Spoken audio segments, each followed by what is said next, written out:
श्री गुरुभ्यो नमः। आज क्लास रे समस्त को स्वागत। पिला माने आज ठारू आम एक नवा सीरीज स्टार्ट करबा। एनईपी 2020 आधार रे जोटा आम +3 second semester Sanskrit honours core 3 रे जोटा लागि यूनिट 1 एंड 2 सुकनाश पदेश। यही सुकनाश पदेशर सारांश एवं एथिरु को प्रश्न सब आसीबो सही प्रश्न गुडी को आधार करी आम ताको व्याख्या करबा। +3 second semester Sanskrit honours core 3 जहा गद्य काव्यम पद्य काव्यम च प्रोज एंड पोएट्री रो यूनिट 1 एवं 2 रे जहा रही सुकनाश पदेश फ्रॉम कादम्बरी। तो यही सुकनाश पदेश को जानिबा पूर्व आमको प्रथमे यही कादम्बरी विषय रे जानवा को पड़िबो। तो महाकवि बाणभट्टଙ୍କ द्वारा रचित होइतिबा यही कादम्बरी जो रहिला यही कादम्बरी रो गोटे छोट अंश विशेष होची यही सुकनाश पदेश। यही सुकनाश पदेश विषय रे आमे एबे आलोचना करिबा। तो देख पिला माने यही सुकनाश पदेश जो रहिला से सुकनाश पदेश रो को प्रश्न सब हे परिबो सही प्रश्न को आधार करी आमे ताको व्याख्या करि परिबा। तो पिला माने प्रश्न नंबर 1, 2 एवं 3 को देख। यही तीनोटी प्रश्न रो आंसर प्रायतः सेम रहिबो। तो प्रथम प्रश्नटी गणना महाकवि बाणभट्टस्य वंशवृक्षः वर्णयत्। द्वितीय रे अछि बाणभट्टस्य परिचयं लिखतु एवं तृतीय रे अछि बाणोच्छिष्टं जगत् सर्वं वर्णयत्। यही तीनोटी प्रश्न पिला माने आमर महाकवि बाणभट्ट जो अछंती तांको आधार रे ही आसीबो। तो तुमे माने जानिथिबो जे आमर महाकवि बाणभट्ट जो अछंती तांको परिचय न जानिबा पर्यंत यही विषय रे आमे किछि भी कहि परिबा नहीं बा लिखि परिबा नहीं। तो तांको विषय रे जानिबा पूर्व आमे हमु जानिबा को हेबो जे तांको वंश कोन थिला, कोन कोन से रचना करथिले, तांको कृति कोन थिला, कादम्बरी जो थिला सही कादम्बरी रो कोन विषय वस्तु रहिछि एवं सही विषय वस्तु रो केमिति सुकनाश पदेश बिलोंग्स करछि सेटा आमे सब देखिबा। तो यही प्रश्न जो तीनोटी पचरा जाइछि जे वंशवृक्ष कोन, तांको परिचय कोन, सी कोठी जन्म होइतिले, तांको पिता किए, तांको माता किए, तांको समय कोन थिला, कोन कोन से रचना करथिले, ता सहित बाणोच्छिष्टम जगत् सर्वम बोली जो कुहा जाइछि से समस्त काव्य समूह बाणभट्टक उच्छ्वास बा ऐठा आमे कहि परिबा।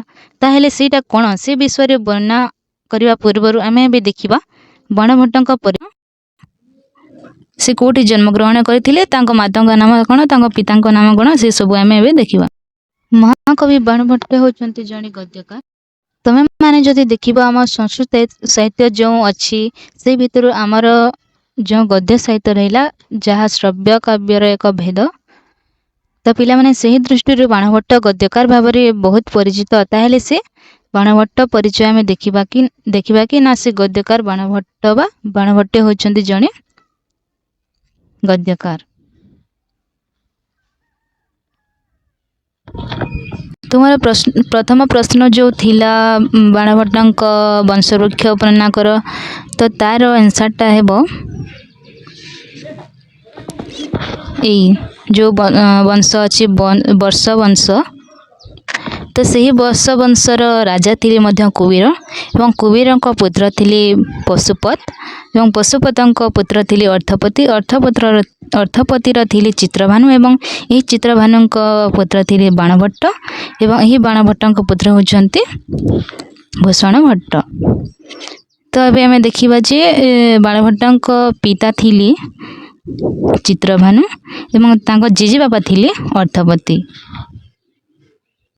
तो एटी पिला माने शॉर्ट क्वेश्चन आसी जाए कि बाणभट्टस्य पितुः नाम किम। ताहेले एहार आंसरटा हेबो बाणभट्टस्य पितुः नाम चित्रभानु अस्ति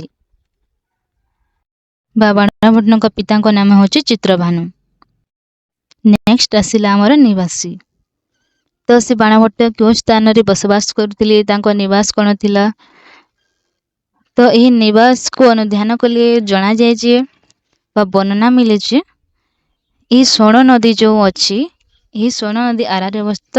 यही आरा बिहार राज्य रे अवस्थित एवं यही बिहार रो प्रीतिकूट नामक स्थान रे से बसवास करते बा सेठारे ही जन्मग्रहण करते बोली हमें वर्णना मिले। ताहले बाणभट्ट समय कौन यहीटा बहुत थर पिलाने क्वेश्चन रे आसे। तो बाणभट्ट समय केते बाणभट्ट समय हूँ 7म शताब्दीर पूर्वार्ध। बाणभट्ट को गोटे उपाधि मिली पिलाने जेहेतु गद्य काव्यर प्रसिद्ध रचयिता थिले ये बाणभट्ट एवं से कह जाउथिला जे परिसंख्या सम्राट। तो पिलाने बाणभट्ट परिसंख्या सम्राट बोली कौन उपाधि पाइथिले। बाणभट्ट पिता नाम हूँ चित्रभानु जोटा आम देखिले वंशवृक्ष वर्णना प्रसंग में। माता होती राज्यदेवी वंश हूँ वर्ष। नेक्स्ट आसिला राज्याश्रय। तो राज्याश्रय अर्थ होचे बाणभट्ट से समय कहार आश्रय थिले। तो से समय राजा थिले आमर हर्षवर्धन एवं सही हर्षवर्धन राजा सभा पंडित बा सभाकार थिले आमर महाकवि बाणभट्ट। एबे आसिला रीति।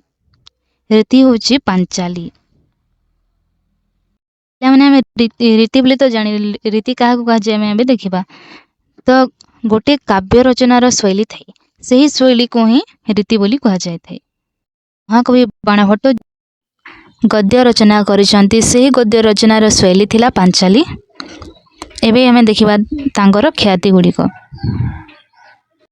तो महानयम भुजंग बोली श्रीहर्ष उपाधि थिले श्री बाणभट्ट को। वश्यवाणी कवि चक्रवर्ती बोली हर्षवर्धन देथिले। एंड बानस्तु पंचानन बोली चंद्रदेव देथिले उपाधि। गद्य सम्राट बोली बलदेव उपाध्याय देथिले उपाधि। पंच बाण अस्तु बाण जयदेव देथिले एवं बाणी बाण भाभुवह गोवर्धनाचार्य देथिले। पिला माने यही सब थिला बाणभट्ट परिचय। तो जेते भी बाणभट्ट परिचय विषय जो सब भी प्रश्न आसला तो यही भितर ही आंसर आम दे परिबा। जेमिति कि बाणभट्ट पिता जेमिति कि बाणभट्ट मिता तांको को उपाधि मिलिथिला से क्यों वंशर थिले ए सब विषय आम ए सब ही दे परिबा। नेक्स्ट आसिला तांकर कृति। तो एटा पिला माने मोस्ट इम्पोर्टेंट ये कृति गुड़िक हूँ मोस्ट इम्पोर्टेंट। तो प्रथम कृति हूँ कादम्बरी जहाँ आम सिलेबस रे देखिले आमर लगी जहाँ कादम्बरी गोटे छोट अंश विशेष हूँ सुकनास प्रदेश। एवं नेक्स्ट आसिला हर्षचरित। तो हर्षचरितम गोटे हूँ आख्यायिका। आख्यायिका आम कौन क्या कहवा ना जोटा आम देखुचे बा जोटा प्रसिद्ध ताहाको आम आख्यायिका बोली कहबा। तो हर्षचरितम रे राजा हर्षवर्धन विषय रे वर्णना अछि।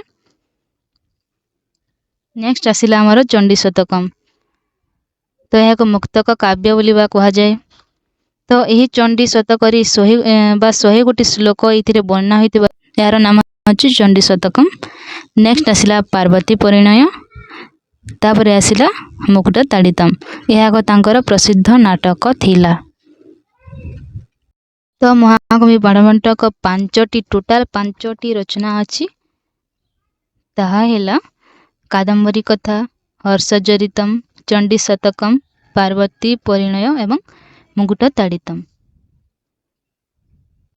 यही 5टी कृतिर प्रमुख होउछि एही कादम्बरी। यही कादम्बरी जो रहिला। तो प्रश्न आसे जे सुकनास प्रदेश कौन काव्य आसी तो तुम मैंने लिखब कि कादम्बरी काव्य ही आसी अछि। ये जो कादम्बरी रही यह एक गोटे कथा साहित्य अटे। तो यह एक पूरा जटिल मात्रा रे ही प्रकाश पाई थे। यही कादम्बरी रे 3टी जन्म विषय वर्णना अच्छी जहाँकि चंद्रापिण 3टी जन्म, वैशंपायन 3टी जन्म। ये स्टोरी आ गोटे स्टोरी रो लिंक ही थाए। तो यह टिके बुझबा को दुर्विध्य होता है। तो काव्य विधा हेउछि कथा। यही कादम्बरी एक कथा काव्य अटे। यही कादम्बरी को 2 भाग रे विभक्त कराइछि जथा बा 2टी विभक्त अछि जथा पूर्वार्ध और उत्तरार्ध।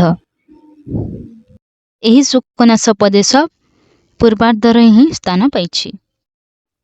ଏବେ ଆମେ ଦେଖିବା ଏହାର ଉପଜୀବ୍ୟ। ତ ଉପଜୀବ୍ୟ କ'ଣ? ଏହା କାହାକୁ ଆଧାର କରି ଲେଖାଯାଇଛି? ତ ଗୁଣାଢ୍ୟକୃତ ବୃହତ୍ କଥା ଯେଉଁଟା ଅଛି, ଏହି ଗୁଣାଢ୍ୟକୃତ ବୃହତ୍ କଥାରୁ ହିଁ କାଦମ୍ବରୀଟା ଅଣାଯାଇଛି। ଯେମିତିକି ଏହି କାଦମ୍ବରୀର ନାୟକ ହେଉଛନ୍ତି ଚନ୍ଦ୍ରାପୀଡ଼, ଯାହାକୁ ଆମେ ଗୋଟେ ଫିଲ୍ମର ହିରୋ କହିପାରିବା। ତ ସେ ସମୟରେ କାଦମ୍ବରୀର ନାୟକ ଥିଲେ ଚନ୍ଦ୍ରାପୀଡ଼ ଏବଂ ଯାହାକୁ ଆମେ ହିରୋଇନ୍ ବୋଲି କହୁ, ତ ସେ ନାୟିକା ଥିଲେ ଏଥିରେ କାଦମ୍ବରୀ। ଏବଂ ଏହି ଦୁହିଁଙ୍କୁ ସହଯୋଗ କରିବା ପାଇଁ ସହନାୟକ ଥିଲେ ବୈଶମ୍ପାୟନ ଏବଂ ସହନାୟିକା ଥିଲେ ମହାଶ୍ୱେତା। ଏବଂ ଆମେ ପୂର୍ବରୁ ଦେଖିଛେ ରୀତି ହିଁ ତ ପାଞ୍ଚାଳୀ ଥିଲା। ଯେମିତିକି କାବ୍ୟର ଗୋଟେ ଶୈଳୀ ସେହି ରୀତି, ତ ରୀତି ହେଉଛି ପାଞ୍ଚାଳୀ। ନେକ୍ସଟ ଆସିଲା ମଙ୍ଗଳାଚରଣ। ତ ମଙ୍ଗଳାଚରଣକୁ ଜାଣିବା ପୂର୍ବରୁ ଆମେ ଜାଣିବା ଯେ ମଙ୍ଗଳାଚରଣ ପ୍ରାୟତଃ 3 ଭାଗରେ ବିଭକ୍ତ। ତ ସେହିଥିରୁ ଗୋଟିଏ ହେଉଛି ନମସ୍କାରାତ୍ମକ। ତ ଏହି କାଦମ୍ବରୀରେ କେଉଁ ମଙ୍ଗଳାଚରଣ ଅଛି ବୋଲି ଯଦି ପ୍ରଶ୍ନ ଆସେ, ତ ତୁମେମାନେ ଲେଖିବ କି ନମସ୍କାରାତ୍ମକ ମଙ୍ଗଳାଚରଣ। ତ ଏହି ସବୁ ଥିଲା ପିଲାମାନେ ବାଣଭଟ୍ଟଙ୍କ ସାମାନ୍ୟ ପରିଚୟ। ତ ଆମେ ଏବେ ଦେଖିବା ନେକ୍ସଟ କ୍ୱେଶ୍ଚନ୍। ପିଲାମାନେ ପ୍ରଥମ ପ୍ରଶ୍ନ ଯେଉଁ 3ଟି ଥିଲା ତାହାର ଆନ୍ସର ଯେମିତି ସେମ୍ ଥିଲା, ଏହି 4, 5, 6 ପ୍ରଶ୍ନର ଉତ୍ତର ପ୍ରାୟତଃ ସେମ୍ ରହିବ। ତ କ୍ୱେଶ୍ଚନ୍ ନମ୍ବର 4ରେ ଅଛି ଆମର ସୁକନାସ ପଦେଶ ସାରାଂଶମ୍ ଲିଖତୁ। କ୍ୱେଶ୍ଚନ୍ ନମ୍ବର 5ରେ ଅଛି ସୁକନାସ ପଦେଶସ୍ୟ କଥାବସ୍ତୁମ୍ କିମ୍ अस्ति। एंड 6ରେ ଅଛି ସୁକନାସ ପଦେଶ ଅନୁସାରମ୍ ସୁକନାସସ୍ୟ ଉପଦେଶः ବର୍ଣ୍ଣୟତ୍। ପିଲାମାନେ ଏହି 3ଟି ପ୍ରଶ୍ନର ଆନ୍ସର ମଧ୍ୟ ପ୍ରାୟ ସେମ୍ ରହିବ। ତ ଏବେ ଆମେ ଦେଖିବା ସୁକନାସ ପଦେଶର ସାରାଂଶ। ତ ପିଲାମାନେ ଆମେ ଯେତେବେଳେ ଏହି ସୁକନାସ ପଦେଶକୁ ଦେଖିବା, ତ ଏ କାହାର ଏକ ଅଂଶ ବିଶେଷ? ତ ଏହି ସୁକନାସ ପଦେଶ ଯେଉଁ ଆମର ରହିଛି ଗଦ୍ୟ କାଦମ୍ବରୀ, ସେହି କାଦମ୍ବରୀର ହିଁ ଗୋଟିଏ ଛୋଟ ଅଂଶ ବିଶେଷ। ତ ପିଲାମାନେ ସୁକନାସ ପଦେଶକୁ ଯଦି ଆମେ ସନ୍ଧି ବିଚ୍ଛେଦ କରିବା, ତାହେଲେ ହେବ ସୁକନାସ ପ୍ଲସ୍ ଉପଦେଶ ବା ସୁକନାସ ପଦେଶ ବା ସୁକନାସ ପଦେଶସ୍ୟ ଉପଦେଶ, ସୁକନାସ ପଦେଶ ବୋଲି ମଧ୍ୟ କହିପାରିବା। ତ ପିଲାମାନେ ଉପଦେଶର ପ୍ରକାର ଭେଦ ମଧ୍ୟ ରହିଛି।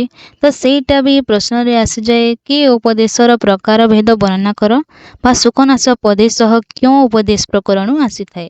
ତ ପିଲାମାନେ ଉପଦେଶ କେତେ ପ୍ରକାର? ତ ଗୋଟେ ହେଉଛି କାନ୍ତା ସମ୍ମିତ, ମିତ୍ର ସମ୍ମତ ଏବଂ ଥର୍ଡ ହେଉଛି ପ୍ରଭୁ ସମ୍ମତ। ତ ଯେତେବେଳେ ଗୋଟିଏ ସ୍ତ୍ରୀ ତା ସ୍ୱାମୀକୁ ଉପଦେଶ ଦେଇଥାଏ, ତାକୁ କାନ୍ତା ସମ୍ମିତ ଉପଦେଶ ବୋଲି କୁହାଯାଇଥାଏ। ଏଣ୍ଡ ରାଜା ଯେତେବେଳେ ତାଙ୍କ ଭୃତ୍ୟମାନଙ୍କୁ ଉପଦେଶ ଦିଅନ୍ତି, ତାଙ୍କୁ ପ୍ରଭୁ ସମ୍ମତ ଉପଦେଶ ବୋଲି କୁହାଯାଇଥାଏ। ଆଉ ଗୋଟେ ହେଉଛି ମିତ୍ର ସମ୍ମତ, ଯାହାକି ମିତ୍ର ଭାବରେ ଦିଆଯାଇଥାଏ। ଯେମିତି ଶ୍ରୀକୃଷ୍ଣ ଅର୍ଜୁନଙ୍କୁ ଯେଉଁ ଉପଦେଶଟି ଦେଇଥିଲେ, ଏହା ମିତ୍ର ସମ୍ମତ ଉପଦେଶର ଏକ ଉଦାହରଣ। ତ ଏହି ଯେଉଁ ସୁକନାସ ପଦେଶ ରହିଲା, ଏହା ମିତ୍ର ସମ୍ମତ ଉପଦେଶ ଅଣ୍ଡରରେ ଆସିଥାଏ। ତ ଏହି ସୁକନାସ ପଦେଶର କଥାବସ୍ତୁ ଆମେ ଦେଖିବା କ'ଣ ସବୁ ରହିଛି। ଯେହେତୁ ଏଇଟା କାଦମ୍ବରୀର ଗୋଟିଏ ଅଂଶ, ତ ଏହା କାଦମ୍ବରୀ ସହ ରିଲେଟେଡ୍ ହିଁ ଅଛି। ତ ଏବେ ଆମେ ଦେଖିବା ତାହାର କଥାବସ୍ତୁ।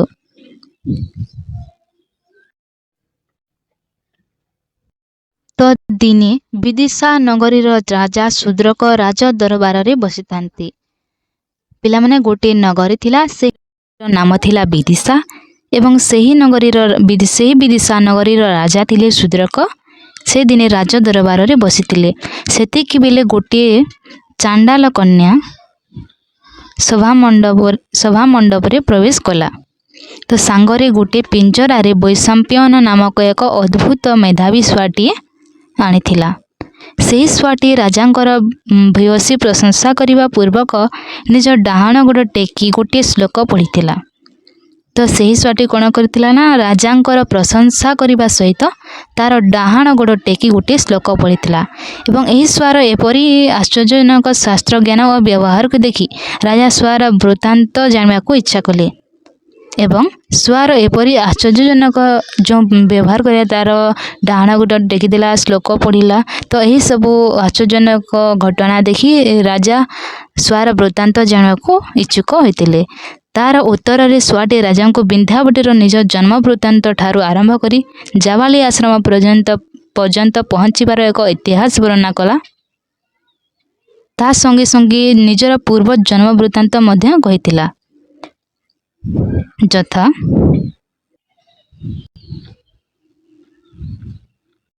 ଉଜ୍ଜୟିନୀରେ ତାରାପୀଡ଼ ନାମକ ଜଣେ ରାଜା ଥିଲେ। ତାଙ୍କର ମହାରାଣୀଙ୍କ ନାମ ଥିଲା ବିଳାସବତୀ।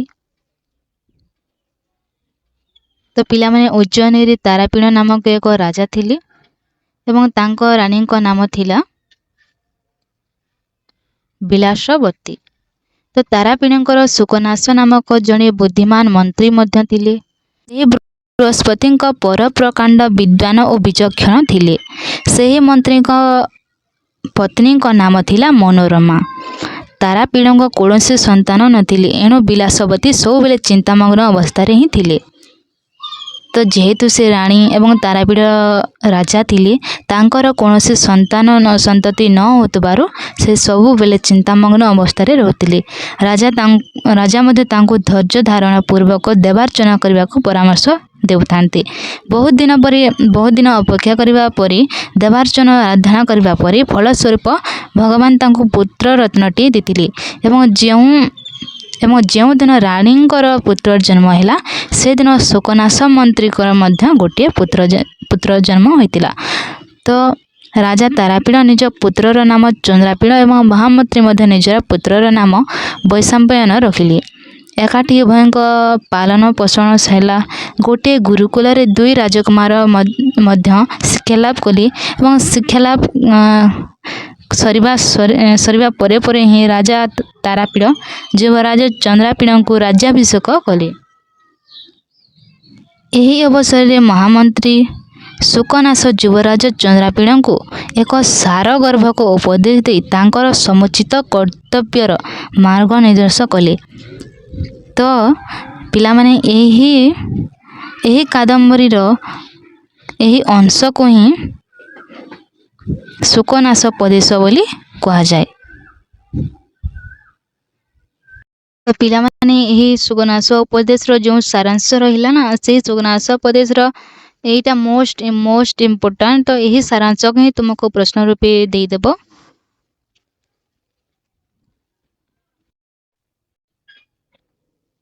ତ ରାଜକୁମାର ଚନ୍ଦ୍ରାପୀଡ଼ ଗୁରୁକୁଳରେ ବିଧିବତ ଶିକ୍ଷା ପ୍ରାପ୍ତ କରି ରାଜଭବନକୁ ଫେରି ଆସିଛନ୍ତି। ତ ଦିନେ କ'ଣ ହେଇଛି ନା, ରାଜକୁମାର ଚନ୍ଦ୍ରାପୀଡ଼ ଯେଉଁ ଥିଲେ, ତାଙ୍କର ଗୁରୁକୁଳରେ ବିଧିବତ ଭାବେ ଶିକ୍ଷା ପ୍ରାପ୍ତ କରି ରାଜଭବନକୁ ଫେରି ଆସିଛନ୍ତି। ରାଜାଭିଷେକର ମଙ୍ଗଳମୟ ଉତ୍ସବ ସମୁପସ୍ଥିତ ହୋଇଛି। ଯେ ଯେଉଁ ରାଜା ପଦବୀରେ ଏବେ ଅଭିଷିକ୍ତ ହେବେ, ରାଜାଭିଷେକର ମଙ୍ଗଳମୟ ଉତ୍ସବ ସମୁପସ୍ଥିତ ହୋଇଛି ବା ନିକଟତର ହୋଇଛି। ତ ଚନ୍ଦ୍ରାପୀଡ଼ ମହାମନ୍ତ୍ରୀ ସୁକନାସଙ୍କୁ ଦର୍ଶନ କରିବା ପାଇଁ ଯାଇଛି। ସେତିକିବେଳେ ଯୁବରାଜଙ୍କୁ ଉପଦେଶ ଦେବାର ସମୁପଚିତ ଅବସର ବୋଲି ବିଚାର କରି ବିନୟ ଭାବରେ ଶିକ୍ଷା ଦେବା ନିମନ୍ତେ ମହାମନ୍ତ୍ରୀ ସୁକନାସ କହିଥିଲେ। ତ ଯେତିକିବେଳେ ଚନ୍ଦ୍ରାପୀଡ଼ ରାଜାଭିଷେକରେ ଅଭିଷିକ୍ତ ହେବା ପାଇଁ ଯାଉଛନ୍ତି, ସେହି ସମୟରେ ହିଁ ମହାମନ୍ତ୍ରୀ ସୁକନାସ ରାଜା ପଦବୀ ଅଭିଷିକ୍ତ ହୋଇଥିବା ଚନ୍ଦ୍ରାପୀଡ଼ଙ୍କୁ କିଛିଟା ଉପଦେଶ ଦେଇଛନ୍ତି। ତ ସେହି ଯେଉଁ ଉପଦେଶ ଦେଇଛନ୍ତି ସୁକନାସ ଚନ୍ଦ୍ରାପୀଡ଼ଙ୍କୁ, ସେହି ଉପଦେଶର ପ୍ରଥମ ଉପଦେଶଟି ହେଉଛି ଯୁବାବସ୍ଥାର ପ୍ରଭାବ ବା ଯୌବନ। ଯଦି ଜଣେ ମନୁଷ୍ୟ ଯୌବନ ଅବସ୍ଥାକୁ ବା ଯୁବା ଅବସ୍ଥାକୁ ଆସିଲେ, ତାକୁ ଯେଉଁ ସବୁ କୁପ୍ରଭାବ ପଡ଼ିଥାଏ, ତାହା ଉପରେ ଏକ ଉପଦେଶ ଦେଇଛନ୍ତି। ନେକ୍ସଟ, ଗୁରୁପଦେଶର ମହିମା। गुरुଙ୍କୁ କେମିତି ସମ୍ମାନ ଦେବା କଥା ସେ ବିଷୟରେ ଗୋଟିଏ ଉପଦେଶ ଦେଇଛନ୍ତି। ନେକ୍ସଟ ଆସିଲା ଆମର ଲକ୍ଷ୍ମୀଙ୍କ ଚରିତ୍ର ବା ସ୍ୱରୂପ। ନେକ୍ସଟ ଆସିଲା ଧୃତର ସ୍ୱଭାବ ଏବଂ ଲାଷ୍ଟ ଅଛି ଆମର ସୁକନାସଙ୍କ ପରାମର୍ଶ। ତ ପିଲାମାନେ ଏହିସବୁ ଗୁଡ଼ିକ ବହୁତ ଗମ୍ଭୀର ଅଟେ। ଆମେ ଦେଖିଲେ ଏହାର ସାରାଂଶ ଗୁଡ଼ିକ ଯଥା କାଦମ୍ବରୀ ବିଷୟରେ ଜାଣିଲେ, ତା ଛଡ଼ା ବାଣଭଟ୍ଟଙ୍କ ପରିଚୟ ବିଷୟରେ ହିଁ ଜାଣିଲେ। ତ ପିଲାମାନେ ନେକ୍ସଟ କ୍ଲାସରେ ଆମେ ଯୁବାବସ୍ଥାର ପ୍ରଭାବ, ଗୁରୁ ଉପଦେଶର ମହିମା, ଲକ୍ଷ୍ମୀଙ୍କ ଚରିତ୍ର ବା ସ୍ୱରୂପ, ଧୃତର ସ୍ୱଭାବ ଏବଂ ସୁକନାସଙ୍କ ପରାମର୍ଶ ସବୁ ଦେଖିବା। ଯେମିତି ବି ପ୍ରଶ୍ନ ଆସୁ ଆମେ ତାହାର ଆନ୍ସର ସହଜରେ ହିଁ ଦେଇପାରିବା। ତ ଏଇଟା ଥିଲା ପିଲାମାନେ ସୁକନାସ ପଦେଶର ସାରାଂଶ। ତ ନେକ୍ସଟ କ୍ଲାସରେ ଆମେ ଅନ୍ୟ ସବୁ ଯେଉଁ ରହିଛି ତାକୁ ଅଧ୍ୟୟନ କରିବା। ତ ଆଜି ପାଇଁ ଏତିକି ପିଲାମାନେ। ସର୍ବେ ଭବନ୍ତୁ ସୁଖିନଃ।